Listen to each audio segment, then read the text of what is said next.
Nama saya Abigail Flower Sigar, NIM saya 220611040296 dari Fakultas Ekonomi dan Bisnis Universitas Samratulangi Manado, program studi akuntansi kelas C6.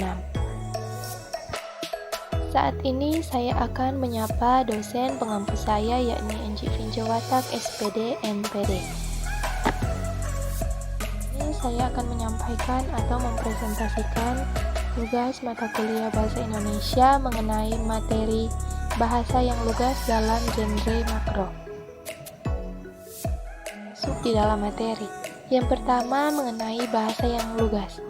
Bahasa yang lugas adalah bahasa yang langsung menunjuk pada apa yang dibicarakan. Kalimat-kalimat yang disusun tidak akan menimbulkan makna ganda.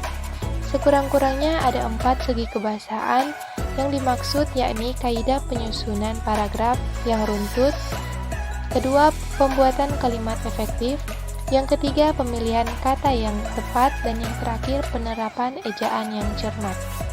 Dan kita masuk di pembahasan yang kedua, yakni genre makro. Genre makro adalah genre yang secara global menjadi nama jenis teks yang dimaksud, yang di dalamnya masih terdapat sejumlah subgenre yang disebut genre mikro. Beberapa contoh genre makro antara lain ada iklan, berita editorial, artikel jurnal, brosur, ulasan buku atau review, dan surat. Adapun genre mikro yang dapat disematkan ke dalam genre makro meliputi antara lain deskripsi, prosedur, rekon, narasi, eksplanasi, eksposisi, dan diskusi. Di Indonesia, ejaan telah beberapa kali mengalami penyempurnaan.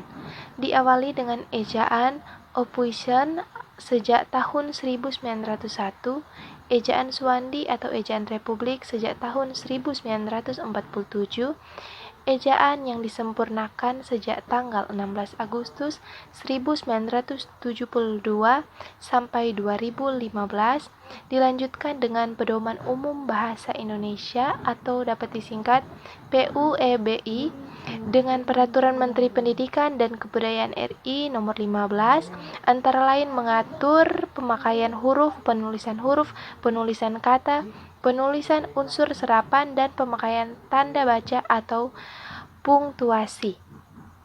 Pilihan kata atau diksi merupakan hasil dari upaya memilih kata tertentu untuk dipakai dalam suatu tuturan bahasa. Pemilihan kata dilakukan apabila tersedia sejumlah kata yang artinya hampir sama atau bermiripan. Dari senarai kata itu dipilih satu kata yang paling tepat untuk mengungkapkan suatu pengertian. Kalimat efektif haruslah memiliki kemampuan menimbulkan kembali gagasan-gagasan pada pikiran pembaca, seperti apa yang terdapat pada pikiran penulis atau pembicara. Untuk dapat mencapai keefektifan, kalimat efektif harus memenuhi syarat berikut, yaitu 1. Kesatuan, kedua, kepaduan, ketiga, keparalelan, keempat, ketetapan, yang kelima, kehematan, dan yang keenam, kelogisan. Kita masuk dalam membahas paragraf atau alinea. Paragraf atau alinea adalah satuan bentuk bahasa yang biasanya merupakan hasil penggabungan beberapa kalimat. Paragraf yang efektif harus memenuhi 2 syarat, yaitu adanya kesatuan dan adanya kepaduan. Sebuah paragraf dibangun oleh beberapa kalimat yang saling menunjang dan hanya mengandung satu gagasan pokok dan dijelaskan oleh beberapa gagasan penunjang. Gagasan pokok dituang ke dalam kalimat topik atau kalimat pokok dan gagasan penunjang ke dalam kalimat-kalimat penunjang. Jadi, setiap paragraf terdiri dari 2 bagian, yaitu kalimat topik dan kalimat penunjang. Berdasarkan fungsinya dalam karangan, paragraf dapat dibedakan atas 3 macam, yaitu yang pertama paragraf pembuka, yang kedua paragraf pengembang atau penghubung, dan yang ketiga paragraf penutup. Demikianlah hasil presentasi saya, dan mohon maaf jika ada salah dalam penyampaian kata, dan diucapkan terima kasih. Salam literasi.